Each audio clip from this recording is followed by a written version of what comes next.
नमस्कार दोस्तों, मैं एडवोकेट यशवंत यादव आपका स्वागत करता हूं ला एडवाइस में। इस समय कुछ दिन से वीडियो नहीं आ पा रही है। मैं इलाहाबाद डीआईटी कोर्ट में हमारे कुछ ज्यादा ही प्रेशर हो गया, इतना ज्यादा कि हमारे क्लाइंट जो थे, इतने लोगों का फोन आ गया कि मुझे खुद आना पड़ा डीआईटी कोर्ट में। और उनकी प्रॉब्लम इतनी थी, सब लोग सिक्योर्ड लोन थे, क्योंकि डीआईटी का मैटर होता है तो सिक्योर्ड लोन होता है।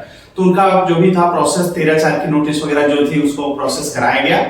तो 2 दिन से इसलिए वीडियो भी नहीं बना पा रहा था। आज मैंने एक ऑफिस भी अपना इलाहाबाद में अब ओपन कर लिया है, ताकि बहुत सारे लोगों को दिक्कतों समस्याओं का सामना करना पड़ता है। तो मैं अपनी ऑफिस यहाँ पे इलाहाबाद में भी एक डीआईटी कोर्ट में कर लिया हूँ।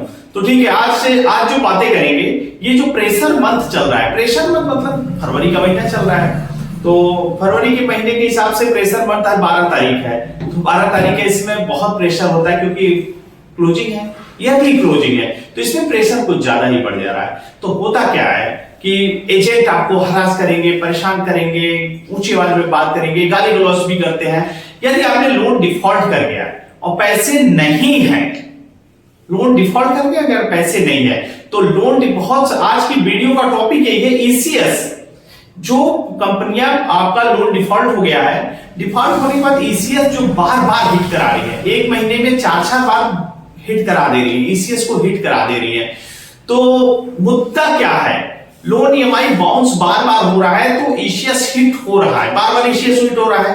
तो क्या कुछ गलत लोगों के संगत में, गलत लोगों के सलाह से, मैं तो ये कहूंगा ऐसे लोग हैं जो कि हमारे क्लाइंट थे, उन्होंने गलत लोगों के सलाह से ईसीएस को ही बंद कर दिया। अब बताइए, ईसीएस बंद कर देना क्या ये ठीक है? ईसीएस मॉनिटरेट आपने ऑन किया तो ईसीएस आपने बंद कर दिया। एक बार आपने ईसीएस का परमिशन दिया, उसके बाद आपने ईसीएस के परमिशन को बंद कर दिया। तो क्या यह सही है? ईसीएस बंद कर देना चाहिए? कमेंट्स में लिखिए। जितने लोग वीडियो देख रहे हैं, बहुत इंपॉर्टेंट टॉपिक है कि इस पे बात करना पड़ेगा कि क्या बार बार जो हिट करा रहे हैं कंपनियां, एक महीने में 2 बार, 4 बार, 5 बार, 6 बार हिट करा दे रही है, तो क्या बार बार आप परेशान हो रहे हैं कि हमारा अकाउंट माइनस में जा रहा है, 200 रुपए कट रहे हैं? तो क्या करें? तो हिट करा रहा है तो क्या करें? ईसीएस को ही बंद कर दे? विचार आते होंगे आपके मन में भी कि ईसीएस को हिट करना बंद कर देते हैं। तो क्या ईसीएस को हिट करना बंद करना सही है या गलत? कमेंट्स में आप बताइए। इतना दिन से आप लोग वीडियो देख रहे हैं, कम से कम इतना तो आना चाहिए ना, ईसीएस हिट कराना है तो बंद करना है, ईसीएस बाउंस हो रहा है, ईसीएस को कंटिन्यू करना है कि बंद करना है? तो आप बताइए, कमेंट करके बताइए, ईसीएस बंद करना चाहिए या नहीं चाहिए। तो पहली बात देखिए, इस समय अपने जो प्रेशर मंथ चल रहा है, बहुत ईएमआई डिफॉल्ट हो रही है, नहीं दे पा रहे हैं, तो कंपनियों को, यदि आप लोगों के डिफॉल्ट हो चुके हैं, होने वाले हैं या हो रहे हैं, किसी भी कंडीशन में कंपनी को एक लीगल प्रायर नोटिस जरूर दे दीजिए। क्योंकि ये लीगल प्रायर नोटिस जो देंगे, ये जरिए रजिस्टर्ड आप एडवोकेट के माध्यम से लीगल नोटिस जब जाती है तो उसका जवाब कंपनियों को देना पड़ता है, और कंपनी उसका रिप्लाई भी करती है। तो इसलिए आपको एडवोकेट के माध्यम से जरूर दे दे। बिलफुल डिफॉल्टर होने से, बिलफुल डिफॉल्टर मतलब आप जेन्युइन डिफॉल्टर है, किसी विषम परिस्थिति के कारण आप लोन की ईएमआई नहीं दे पा रहे हैं, व्यापार में लॉस हो गया, सिविल डाउन, व्यापार में लॉस हो गया, नौकरी चली गई, या कोई ऐसी बीमारी आ गई, पारिवारिक समस्याएं हो गई, कुछ भी ऐसा हो गया, तो उस कंडीशन में ये चाहिए होती, तो आप जेन्युइन डिफॉल्टर है। आप बिल्कुल डिफॉल्टर की श्रेणी नहीं है कि आप बिल्कुल डिफॉल्टर है, डिफॉल्ट कर गए, तो ऐसा आपको कुछ भी नहीं करना है। कभी भी लीगल प्रायर नोटिस एडवोकेट के माध्यम से कंपनी को आपको दे देना है। अब ईसीएस क्या होता है? अब आते हैं टॉपिक पे। ईसीएस क्या होता है? पहले बात तो ईसीएस में क्या, पहले जो चेक आपने दिया हो, पहले के जमाने में होता क्या था, पहले के जमाने के अपने पुराने समय में, कि जो लोन लेते हैं तो जितनी ईएमआई होती थी उतने चेक दिए जाते थे। जैसे 30, 40, 50 ईएमआई है तो 30, 40 चेक पहले से काट के सिग्नेचर करके दिए जाते हैं, उसे उस दिन ऑटोमेटिक अकाउंट में लगा करके ईसीएस चेक को लगाते थे और उसको खत्म करते थे। लेकिन अब जैसे समय बदलते हुए अब ईसीएस ऑटो डेबिट, माने आपके अकाउंट से ऑटोमेटिक जिस डेट पे है, डेट पे आपको लगा दिया जाएगा कि डेट, जो भी आपकी डेट रहेगी उस डेट पे ऑटोमेटिक आपका ईसीएस को हिट कर दिया जाता है। तो जो ईसीएस बाउंस होता है, तो ईसीएस 4 से 5 बार, ये कंपनियां ऐसा भी करती हैं, आपने एक बार परमिशन दिया था, ये एक महीने में 4 बार, 5 बार कर देती है। आप लोग परेशान होते हैं कि चलते हैं, हम ईसीएस को हिट करा रहे हैं तो मैं ईसीएस को ही स्टॉप कर देता हूं, बैंक में जाते हैं ईसीएस को स्टॉप कर देते हैं।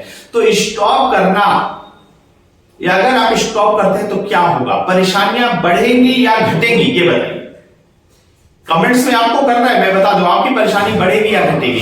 ईसीएस स्टॉप करना अगर आप करते हैं तो कंपनी को एक अधिकार प्राप्त हो जाता है कि कंपनी आपके ऊपर एफआईआर दर्ज करा सकती है 420, जो कि 420 धोखाधड़ी। अब तो बीएनएस की धारा है, लेकिन पहले के समय आज 420 406 जो भी धारा 316 318 में कन्वर्ट हुई है, तो उस समय जो 420 की धारा होती थी तो उसमें एफआईआर भी दर्ज करा सकती है जब कंपनियों को यह अधिकार आप देते हैं। कैसे आप दे रहे हैं?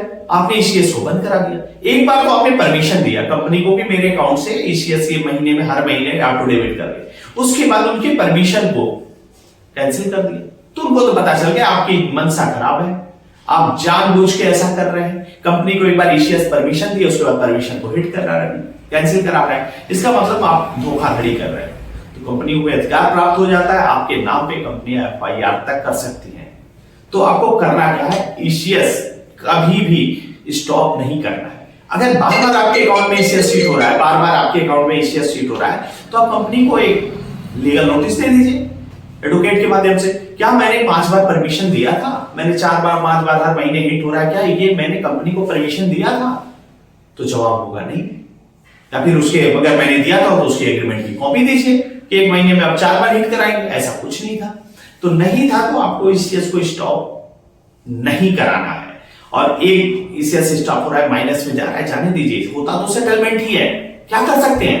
ईसीएस स्टॉप कर लेंगे तो एफआईआर हो जाएगी, तो एफआईआर ना हो उसके लिए आपको ईसीएस कैंसिल नहीं कराना है। बार बार हिट कर रहे हैं, आप एक एग्रीमेंट की कॉपी मांग लीजिए, एक नोटिस दे दीजिए, और ये फर्जियों के चक्कर में पड़िए मत। जो कहते थे ना ईसीएस स्टॉप कर दो, कोई फर्क नहीं पड़ता। अरे भाई फर्क पड़ता है, फर्क क्या है, एफआईआर दर्ज हो जाती है। तो ऐसा कोई गलत काम ना करें जिससे आपका नुकसान हो जाए। होगा सेटलमेंट भी, होगा सेटलमेंट भी, पैसे नहीं है, नहीं दे पा रहे हैं, जो प्रक्रिया है, जो प्रोसेस है, जो करना है वो तो करना पड़ेगा। तो बहुत डरे घबराए नहीं, अपने राइट्स को जाने, अपने अधिकार को जाने, क्या सही है क्या गलत है उसको जानिए, जो जेन्युइन हो उसको समझिए। मैं कह रहा हूं तो कुछ आपके लिए बता रहा हूं, हाँ बार बार ईसीएस हिट हो रहा है, बिल्कुल, क्योंकि हमारे पास बहुत सारे फोन आते हैं, सर बार बार हिट हो रहा है, मैं इसको बंद करा दूं। अरे बिल्कुल नहीं कराइए, एफआईआर हो जाएगी। तो कभी भी ईसीएस बंद करने का मन में विचार भी आ रहा है तो विचार को निकाल दीजिए, माइनस हो रहा है जाने दीजिए, 2-3 बार हिट हो रहा है होने दीजिए। होगा तो सेटलमेंट भी, नहीं दे पा रहे हैं तो सेटलमेंट पे आएंगे, सेटलमेंट समझौता किया जाएगा। सेटलमेंट एक दिन में नहीं होता, लेकिन एक दिन जरूर हो जाता है। और कोई दिक्कत हो, समस्या हो, परेशानी हो, रिकॉल नोटिस हो, डिमांड नोटिस हो, आर्बिट्रेशन, किसी प्रकार का नोटिस हो, नोटिस का जवाब आपको मिल जाएगा। मैं जरूरत पड़ेगी मैं आपको एडवोकेट प्रोवाइड कर दूंगा। थोड़ी इस समय तबीयत थोड़ी सी डाउन हो गई है, यहाँ पे इलाहाबाद में कुछ ज्यादा ही अप डाउन करना पड़ा, तो सर्दी खांसी का भी थोड़ी शिकायत हो गई है। और रही बात अब टॉपिक पे आते हैं कि आपको कोई दिक्कत समस्या परेशानी हो, हमारा नंबर है, आप हमसे संपर्क करिए। किसी प्रकार का कोई दिक्कत होगी आप हमसे अपॉइंटमेंट बुक करके टाइम लेकर के आप हमसे डिटेल में बात कर सकते हैं। और मैं अपनी बातों को यही समाप्त करता हूं। जय हिंद, जय भारत, नमस्कार।